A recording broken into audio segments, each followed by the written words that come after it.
Il l'appelait la fabrique de rêves. Mais pour certaines de ses plus grandes stars, Hollywood est devenu un cauchemar déguisé. Nous nous souvenons du glamour, mais peu parlent des légendes qui ont tout perdu. Fortune, célébrité, et parfois même leur dignité. Comment les visages les plus adorés du monde ont-ils pu finir oubliés et démunis?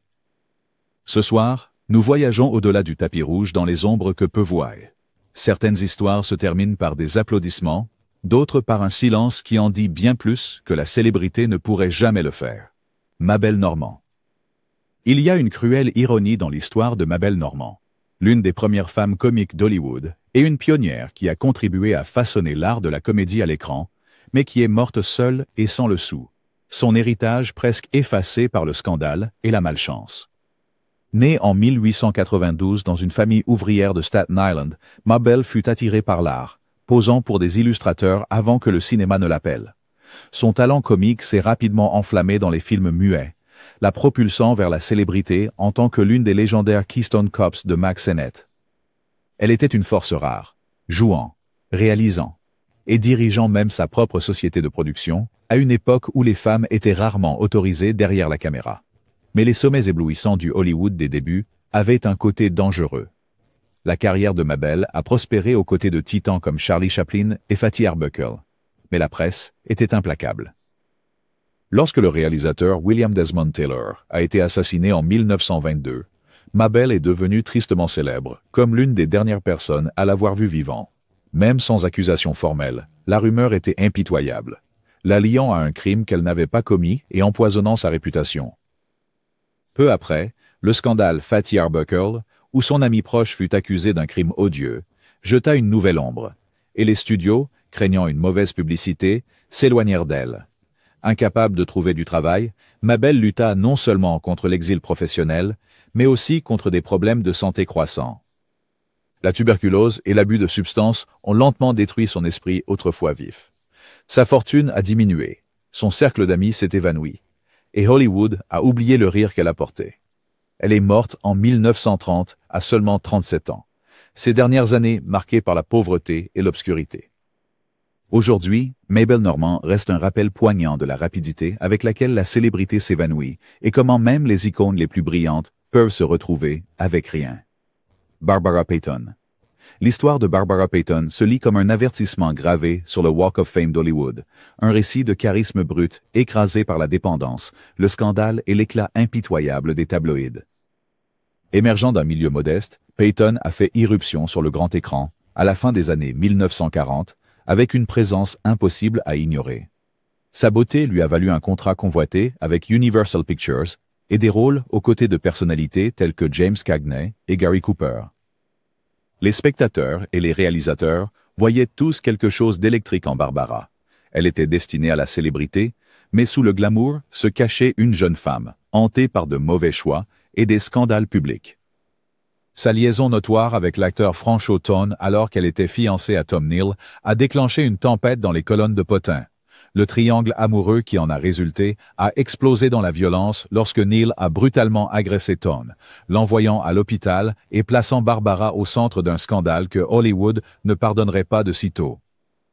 Les dirigeants l'ont mise sur liste noire, et les rôles de qualité se sont taris presque du jour au lendemain.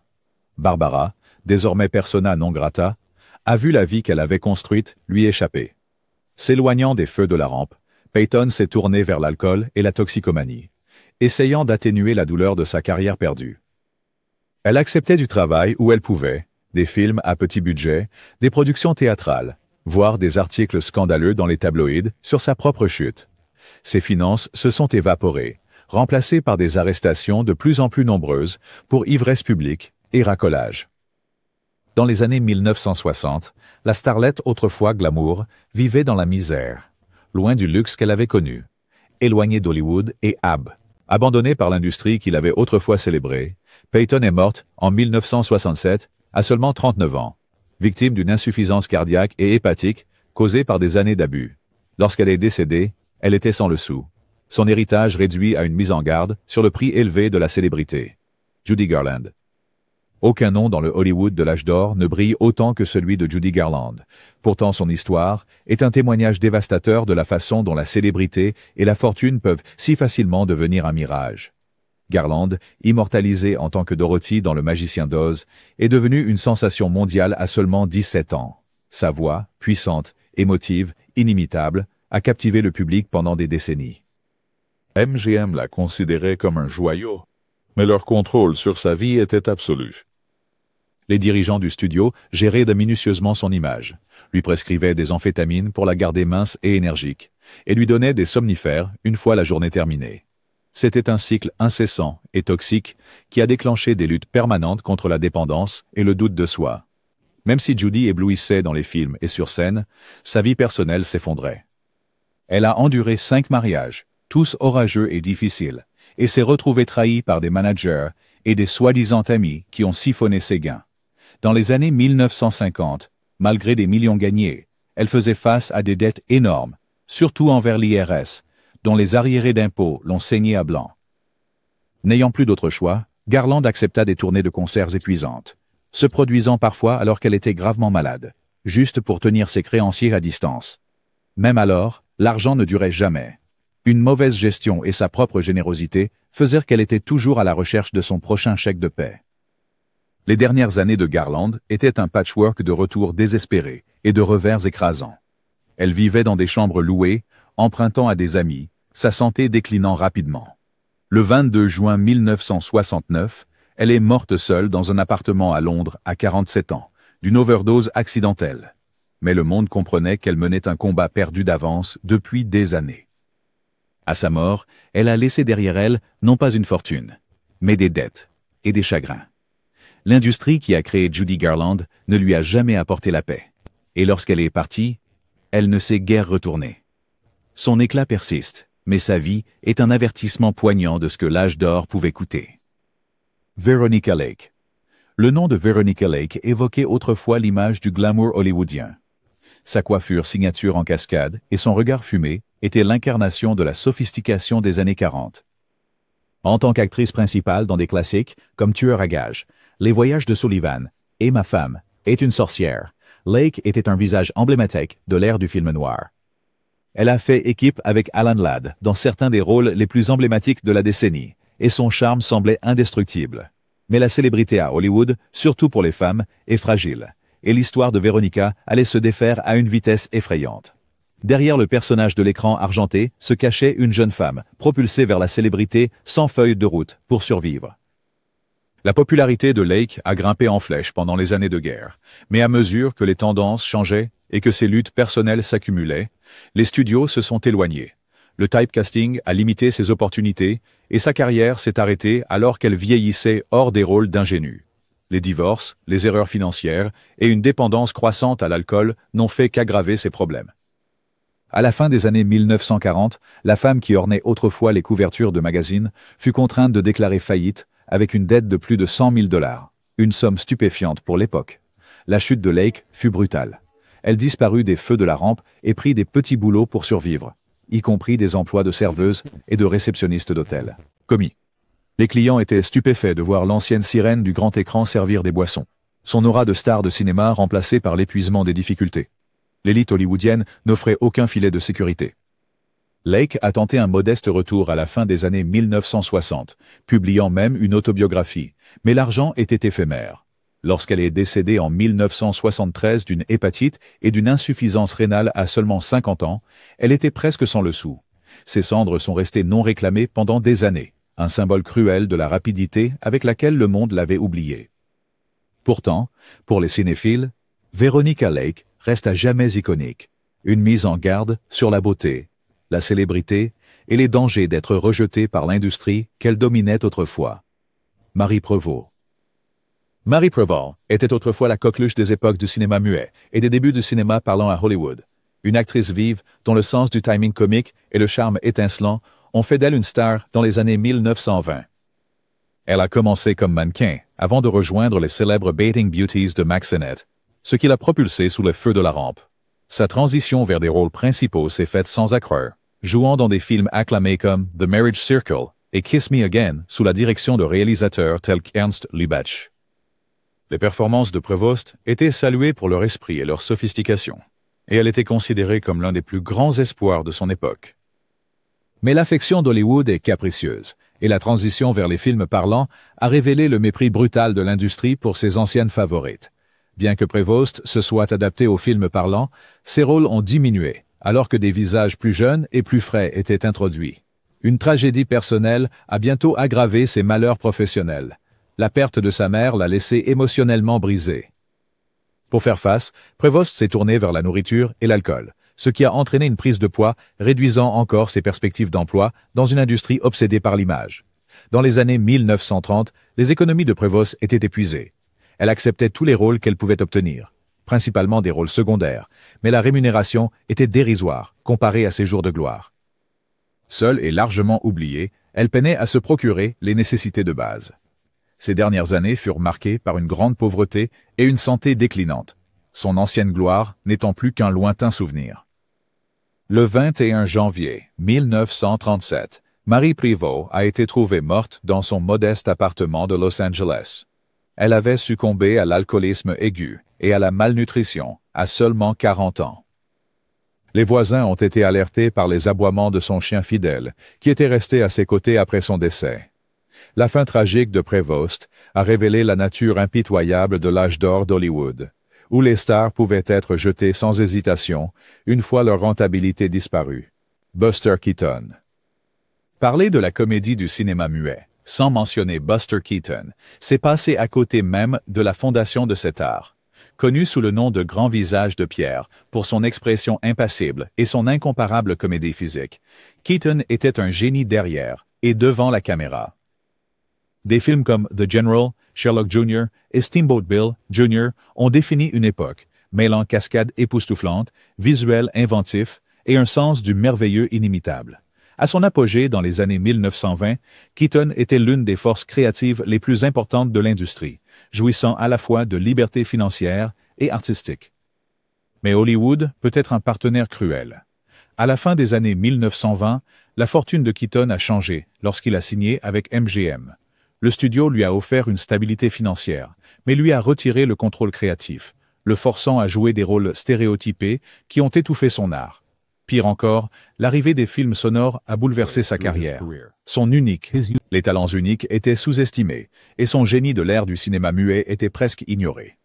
Luttant contre la perte de son identité professionnelle, Keaton est tombé dans l'alcoolisme, une spirale descendante qui lui a coûté son mariage, sa fortune et sa réputation. Tout au long des années 1930 et 1940, Keaton a été contraint d'accepter de petits rôles, de travailler comme gagman non crédité, et de se débrouiller alors que Hollywood passait à de nouvelles stars. Ces films, maintenant vénérés comme des chefs-d'œuvre, étaient alors considérés comme des reliques d'une époque révolue. Ce n'est que dans ces dernières années que Keaton a connu une modeste renaissance, faisant des apparitions en caméo et même en jouant dans des publicités. Mais la sécurité financière de ses jours de gloire n'est jamais revenue.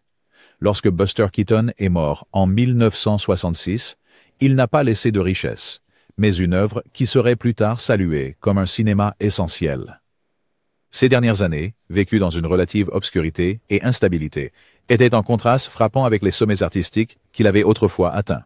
Une leçon édifiante sur la façon dont même les plus grands peuvent être laissés pour compte par l'industrie qu'ils ont contribué à construire. Bud Abbott. Le nom de Bud Abbott était autrefois synonyme de rire, d'esprit et de l'âge d'or de la comédie. En tant que moitié du duo légendaire, Abbott et Costello, Bud Abbott a contribué à créer des sketchs qui deviendraient des trésors américains, avec leur sketch qui est sur la première base, encore cité et célébré des décennies plus tard. Au sommet de leur gloire dans les années 1940 et au début des années 1950, Abbott et Costello figuraient parmi les plus grands succès du box-office hollywoodien, jouant dans des classiques comme Buck Privates et Abbott and Costello Meet Frankenstein. L'argent affluait et le monde semblait être aux pieds de Bud Abbott. Mais sous la surface, une mauvaise gestion financière et des vices personnels détruisaient lentement son avenir. Alors que le duo comique devenait célèbre, le penchant de Bud pour le jeu et un style de vie généreux, mais sans retenue, commençait à épuiser ses gains considérables. Ajoutant à ses malheurs, la marée changeante du show business. Les styles de comédie ont évolué, et les numéros du duo ont commencé à perdre la faveur des jeunes publics. La séparation éventuelle de Lou Costello au milieu des années 1950, après des années de divergences créatives et de différends financiers, a marqué le début du déclin financier et personnel de Bud Abbott. Sans le revenu stable et la notoriété de leur partenariat, Bud trouvait de plus en plus difficile de trouver du travail. Il a tenté un retour dans le divertissement avec du travail vocal sur une émission animée d'Abbott et Costello, mais l'effort a apporté peu de soulagement financier. Des problèmes de santé, y compris l'épilepsie, ont encore limité sa capacité à gagner sa vie.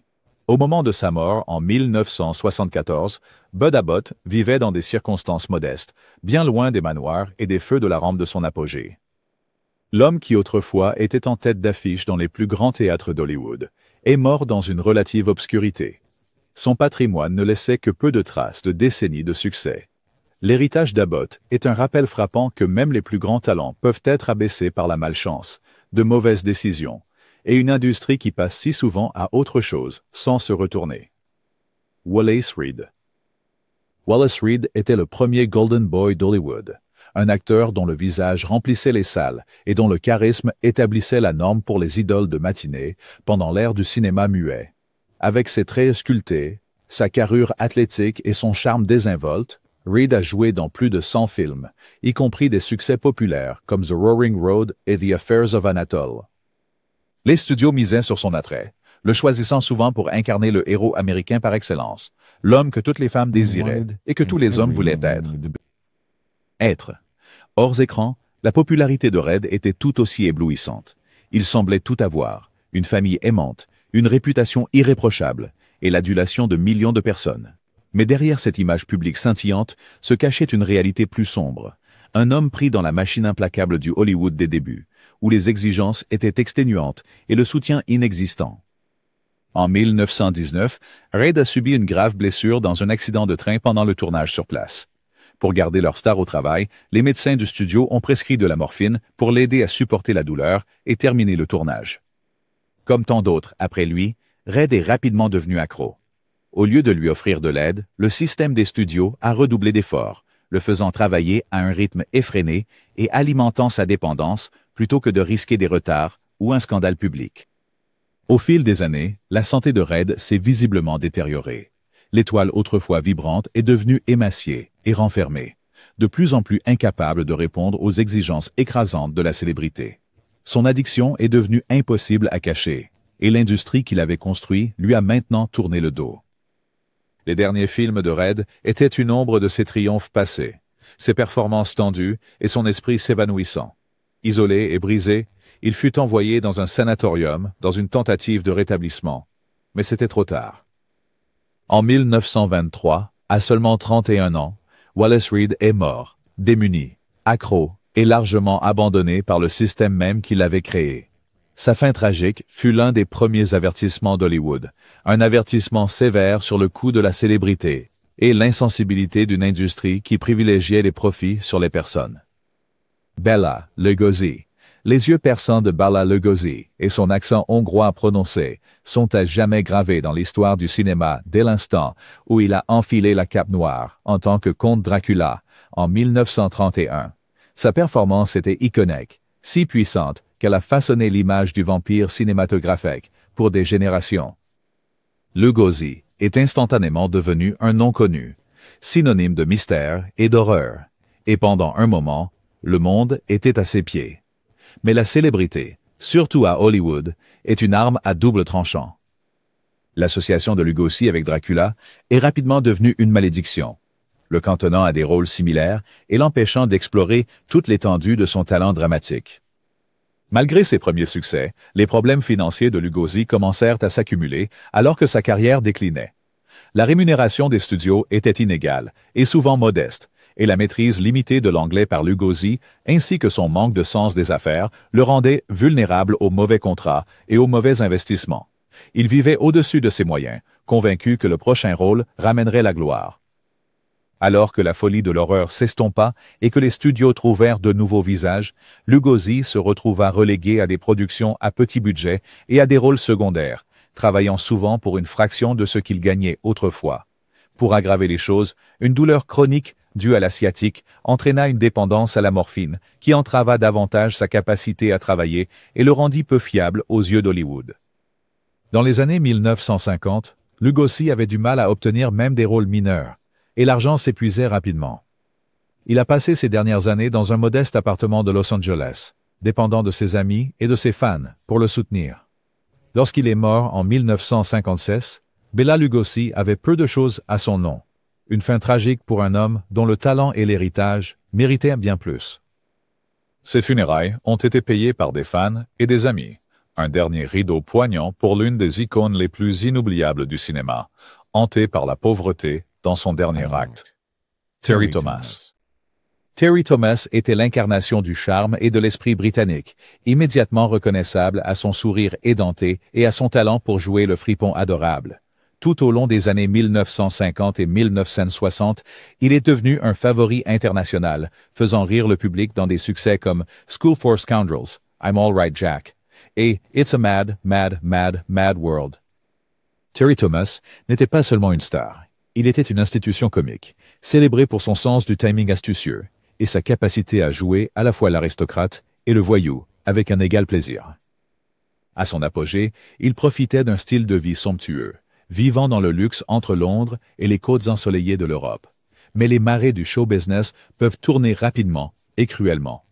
Alors que les goûts en matière de comédie changeaient et que les styles burlesques, qu'il avait rendus célèbres, passaient de mode, les rôles ont commencé à se raréfier. Plus dévastateur encore, Terry Thomas a été diagnostiqué avec la maladie de Parkinson au début des années 1970. La star, autrefois énergique, avait du mal à se souvenir des répliques, sans parler de jouer la comédie physique qui avait été sa marque de fabrique. Avec la maladie qui lui volait progressivement sa capacité à travailler, ses revenus se sont évaporés. Les factures médicales s'accumulaient et ses économies diminuaient. Malgré son statut légendaire, l'industrie qu'il avait autrefois célébrée offrait peu d'aide. Des amis et collègues acteurs lui envoyaient discrètement de l'argent pour le soutenir, mais ce n'était pas suffisant pour éviter les difficultés. Dans les années 1980, Terry Thomas vivait dans un petit appartement, bien loin de l'opulence de ses jours de gloire, et dépendait de dons caritatifs pour couvrir ses dépenses de base. Il est mort en 1990, à l'âge de 78 ans, avec presque rien de ce qui restait d'une vie de travail, qui avait apporté de la joie à des millions de personnes. L'histoire de Terry Thomas est un exemple déchirant de la façon dont la célébrité et la fortune peuvent disparaître facilement, laissant même les étoiles les plus brillantes lutter dans l'ombre de leur ancienne gloire. Ramon Novarro. L'histoire de Ramon Novarro est la définition même d'une ascension et d'une chute à Hollywood, qui a commencé dans l'éclat de l'ère du cinéma muet et s'est terminée dans une obscurité tragique. Né au Mexique, Novarro est arrivé à Los Angeles adolescent, faisant partie d'une vague de talents latino-américains cherchant des opportunités dans le Hollywood naissant. Béni avec un physique d'idole de matinée et un charisme doux, il est rapidement devenu l'une des stars les plus rentables de MGM. Sa percée est venue avec l'épopée Ben-Hur, A Tale of the Christ, 1925, où son intensité silencieuse et ses yeux expressifs ont captivé le public du monde entier. Novarro est devenu une sensation mondiale, son nom aussi commercialisable que celui de Valentino, gagnant une fortune et l'adoration de millions de personnes. Pourtant, la célébrité à Hollywood a toujours eu un prix. Le succès de Novarro masquait une vie assombrie par des tourments personnels et les pressions impitoyables de l'industrie. Alors que le cinéma passait des films muets aux films parlants, Novarro a fait la transition plus gracieusement que beaucoup de ses pairs, jouant dans des comédies musicales et des drames tout au long des années 1930. Mais sous la surface, son monde s'effondrait. Le système des studios, connu pour sa rigidité et ses préjugés, limitait les rôles de Novarro à mesure qu'il vieillissait, et sa célébrité s'estompait face à des rivaux plus jeunes et à l'évolution des goûts. Sa vie privée, gardée secrète en raison des codes moraux de l'époque, lui a apporté chagrin et isolement, surtout alors que les rumeurs et les insinuations érodaient son image publique. Une mauvaise gestion financière, des factures légales croissantes et l'absence d'un véritable système de soutien ont laissé Novarro avec des ressources en diminution. La star autrefois célébrée a été contraint de vendre ses biens et de prendre de petits rôles à la télévision et dans des films à petit budget pour survivre. Ces dernières années ont été marquées par la pauvreté et la solitude, vivant seul dans une modeste maison à Los Angeles. En 1968, la vie de Navarro s'est terminée de manière violente et tragique. Il a été assassiné par deux jeunes hommes qu'il avait engagés. Un crime choquant qui a révélé à la fois sa vulnérabilité et l'indifférence cruelle d'une ville qu'il avait oubliée. La mort de Navarro a fait la une des journaux pendant un moment, mais Hollywood est vite passé à autre chose. Son héritage demeure à la fois comme une icône de l'ère du muet et un exemple saisissant de la façon dont la fortune et la célébrité peuvent disparaître, ne laissant que des ombres là où une étoile brillait autrefois. John Garfield. John Garfield était l'anti-héros dur et sombre, bien avant que le terme ne devienne un raccourci à Hollywood. Émergeant du quartier difficile du Lower East Side de New York, le style de jeu naturaliste de Garfield a révolutionné l'écran et a contribué à ouvrir la voie au jeu d'acteurs de la méthode dans le cinéma américain. Avec des films comme Le Facteur sonne toujours deux fois, Sang et Or et L'enfer de la corruption, Garfield s'est forgé une réputation d'interprète audacieux et intensément engagé. Il était l'acteur de prédilection de Warner Bros. Pour les rôles nécessitant une authenticité brute et ouvrière, un outsider qui électrisait l'écran à chaque apparition. Mais le même feu qui rendait Garfield exceptionnel faisait aussi de lui une cible. À la fin des années 1940 et au début des années 1950, la peur rouge a balayé Hollywood. Le refus de Garfield de donner des noms devant la commission des activités anti-américaines de la Chambre a conduit à son inclusion sur la liste noire, mettant effectivement fin à sa carrière à son apogée. L'industrie lui tourna le dos, et le travail se tarit du jour au lendemain. Garfield fut non seulement exclu des studios, mais aussi épuisé financièrement par les frais juridiques et le coût de la simple survie, alors qu'il ne pouvait pas travailler. Compliquant ses malheurs, il y avait l'esprit généreux de Garfield et son amour du jeu, des habitudes qui semblaient autrefois charmantes, mais qui le laissaient maintenant avec des dettes croissantes et peu de filets de sécurité.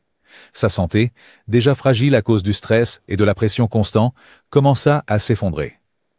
Vivant dans un petit appartement à New York, loin des manoirs d'Hollywood, Garfield était épuisé par l'industrie et le destin. Le 21 mai 1952, il est mort d'une crise cardiaque à seulement 39 ans, victime de la politique, des principes et de la machine impitoyable du show business. L'héritage de John Garfield perdure dans le cinéma, mais sa chute tragique est un avertissement brutal de la rapidité avec laquelle Hollywood peut dévorer ses talents les plus brillants, les laissant démunis dans la ville même où il régnait autrefois. Dorothy Dandridge.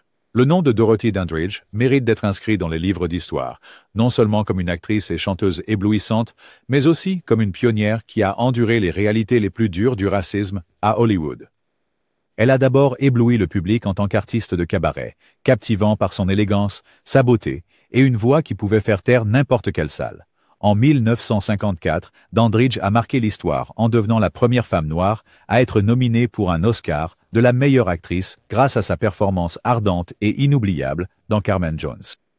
Pendant un bref instant éclatant, il semblait que Hollywood était prêt à ouvrir ses portes. Mais en coulisses, le succès de Dandridge était bien plus fragile qu'il n'y paraissait. Les rôles pour les actrices noires étaient limités et souvent dégradants. Et même lorsqu'elle obtenait un rôle principal, la rémunération était dérisoire comparée à celle de ses homologues blanches. Les studios lui ont refusé la chance de devenir la vedette qu'elle méritait d'être, la cantonnant dans des rôles secondaires ou stéréotypés. Elle a lutté contre des discriminations, non seulement dans le casting, mais dans la vie quotidienne. Sur les plateaux de tournage, dans les hôtels et lors des premières, elle était confrontée à des portes fermées et à des accueils froids. L'exploitation financière a aggravé sa situation.